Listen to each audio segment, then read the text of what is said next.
Hey, welcome to Five Tool. So glad that you could join us here for another week of teaching and instruction that hopefully encourages you and equips you to continue taking steps forward to become the person that God has called you to be. My name is Jason. I'm happy to be a small part of your story and a voice in your life. It's humbling to have this chance to speak to you each and every week. As you can tell, my voice is still not back to 100%. I've been fighting a little cold deal for a couple weeks now, and I'm on the other side of it. I just haven't got my voice back completely yet. But thank you for joining us, and we're coming from my home today. Just wanted to do a video here. So you're sitting in my living room right now, and we're going to continue this series, if you will, on some things, some elements of life that I want to equip you in to help you have a great 2019. Excuse me.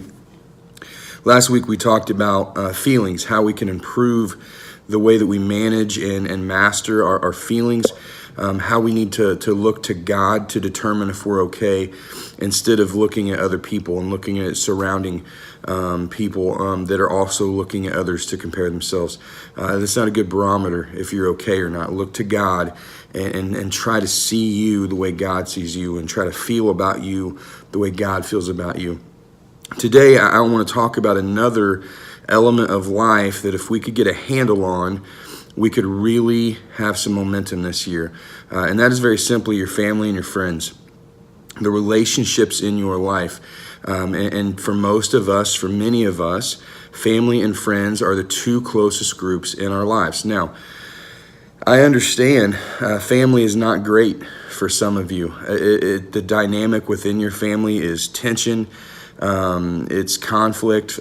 Some of you may have family that you haven't even spoken with in years. I get that, but bear with me. I want to try to teach you a little bit of perspective today.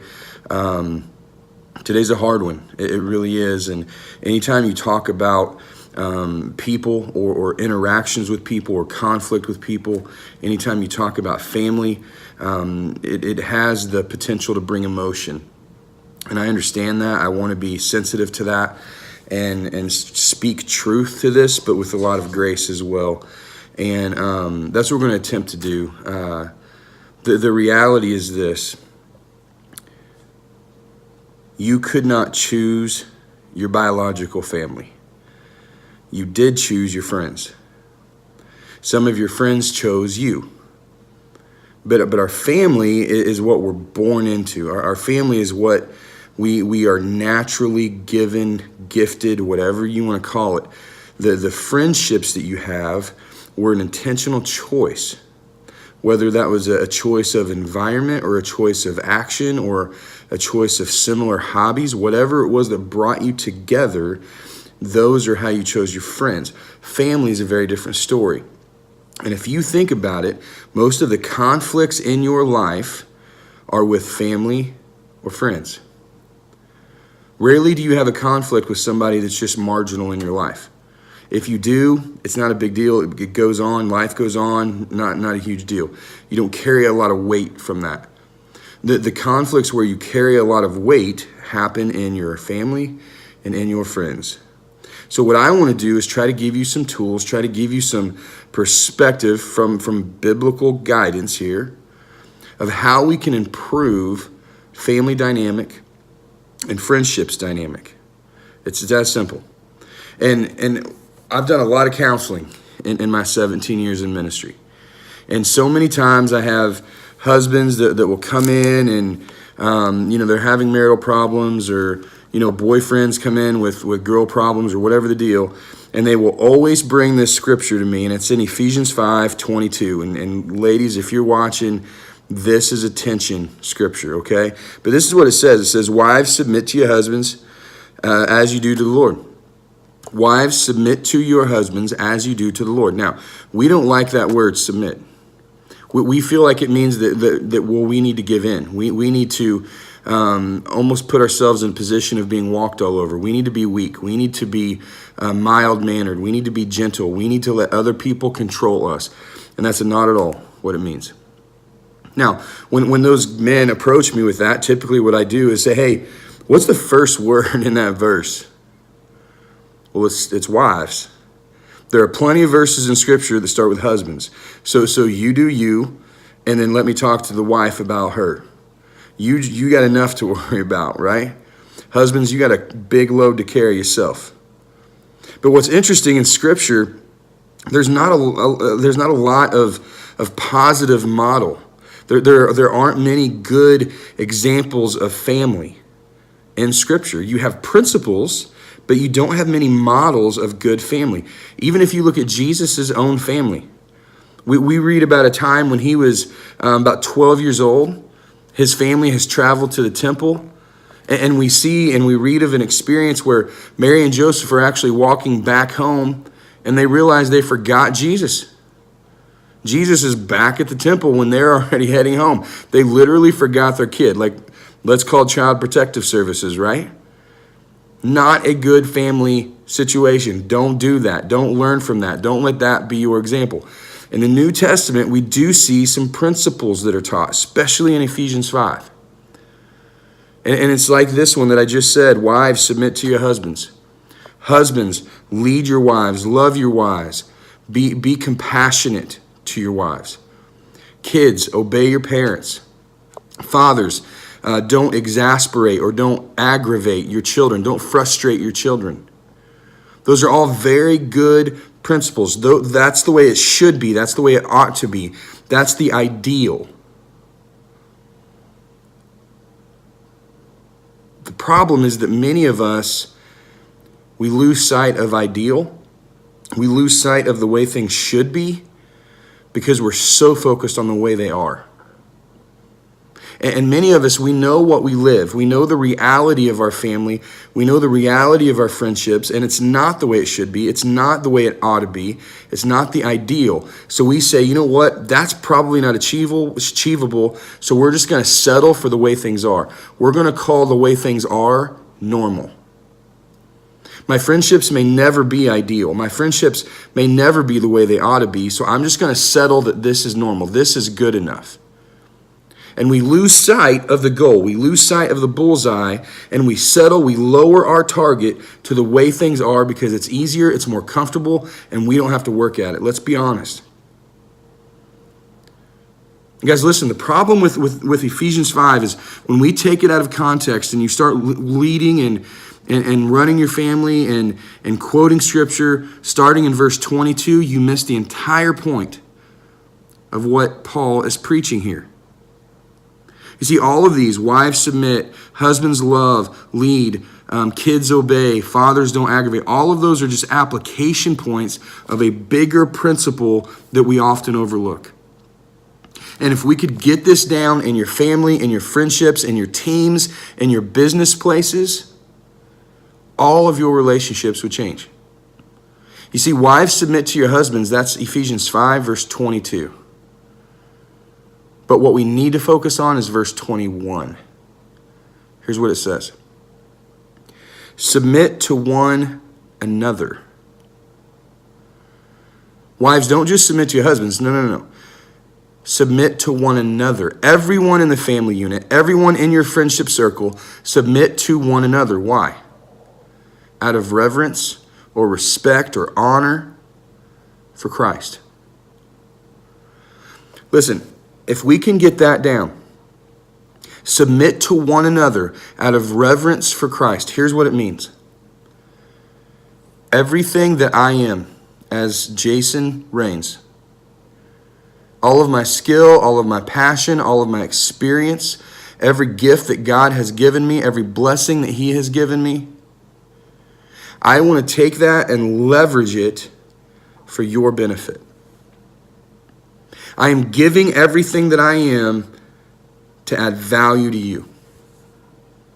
That is me submitting to you out of reverence for Christ, out of respect for Christ. Here's why. I know what Christ has done for me. And I need to put myself in a position where I love my family enough, where I love my friends enough to give all that He's given me to you. How would your family be different if you were willing to give everything that you are, everything that you know, everything that is a strength of yours, and leverage that for the benefit of your family? Kids, sons, daughters, doesn't matter to me how old you are. What can you give to make your family better? How do you leverage who you are, your personality, your giftedness, your skills, to make your family better, to add value to your family, to add value to your mom, to your dad? Teams, listen. How can you leverage who you are to make your team better?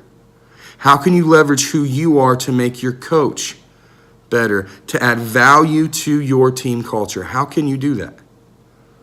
Submit to one another out of reverence for Christ. And then there's this other interesting verse in James, and I'm just going to read it real quickly, because the reality is most of the tensions that come in our relationships with family and with friends comes from conflict. It comes from fights, and half the time we fight with people and we don't even remember what we're fighting about. That's the honest truth. And if you're anything like me, you have a tendency to say, well, but man, if they would just listen to what I'm saying, if they would just do what I'm telling them to do, if they would just get in line with what I feel is right, my family would be golden. My church would be golden. My business would be golden. My team, perfect. If they would just do what I want them to do, if they would just do what I say, if they would just come my way, things would be better. And when they don't, we have conflict, we have fights, we have problems, we have arguments, right? Have you ever been there? And we point the finger and we blame and we say, if you would do that, if you would do this, if you wouldn't have said that, if you would have said this, if you wouldn't have gone there, if you would have been who I told you to be, right? And we love pointing the fingers. The problem is when that point finger comes our way, it's touchy. Let me read you this verse and see what you think about it. This is in James 4. What causes fights and quarrels among you? Don't they come from your desires that battle within you? You desire, but you do not have, so you kill. You covet, but you cannot get what you want, so you quarrel and you fight. Yet you do not have because you do not ask God. When you ask, you don't receive because you ask with the wrong motives, thinking that you may spend what you get on your own pleasures. Here's what he's saying. Listen. What causes fights and quarrels among you? It's not everyone that you're pointing your fingers at.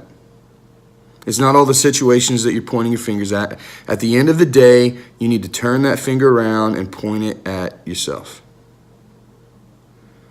What causes fights and quarrels among you? It is the evil desires, the selfish desires may be a better word, within you. And it all comes back to this idea of at some point when we strip all of the emotion away and we just look at the logic of why we're upset, we're not getting what we want.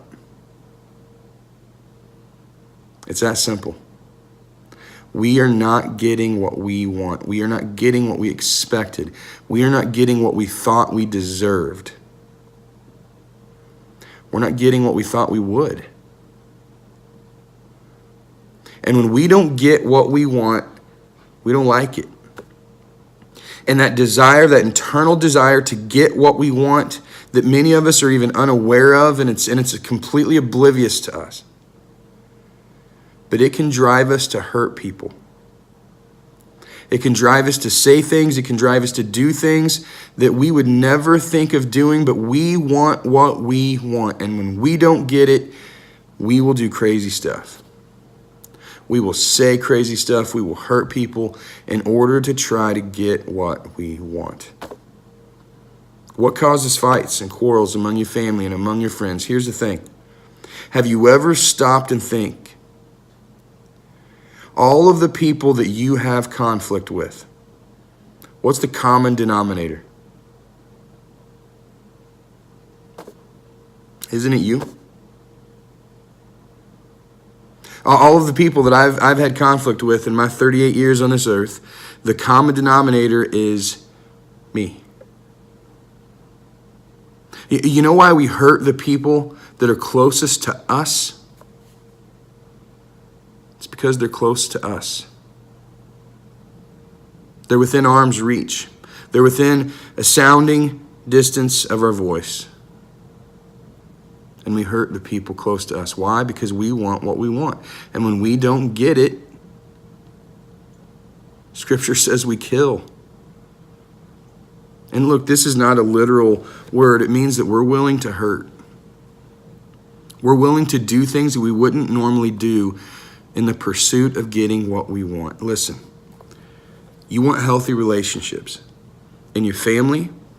You want healthy relationships with your friends. You want healthy relationships in your team. You want to build a great team culture. Here's what you do.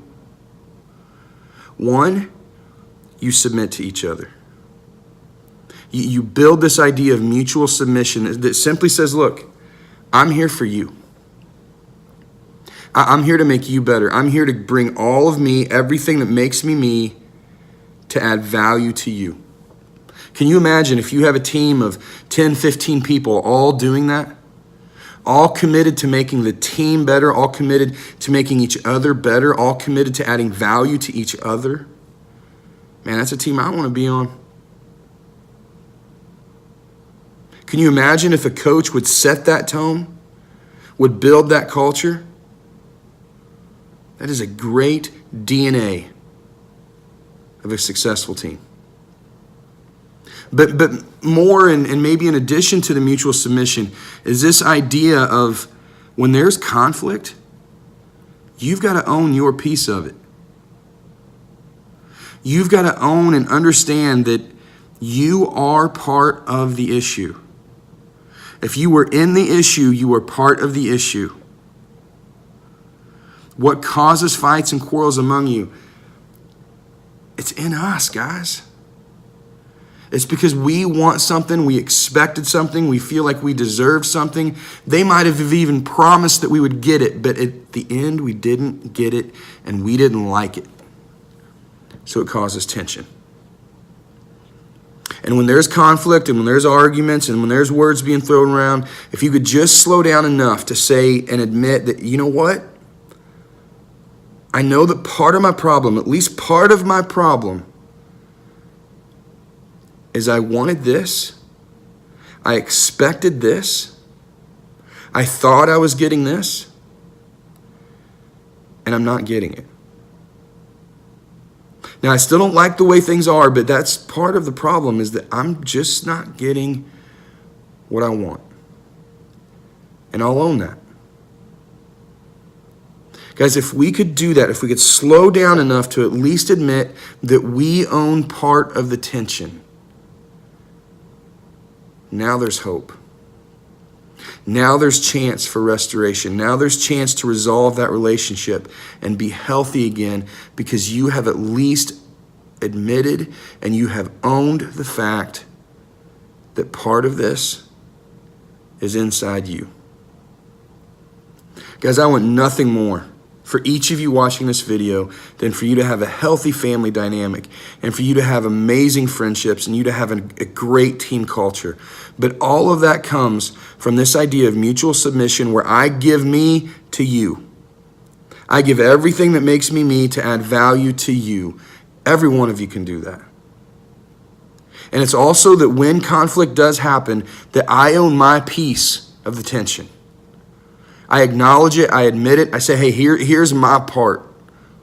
And before this gets too carried away, know that part of this is just because I'm not getting what I want. Now, how do we make this right? How can we make this work so that we all get what we want?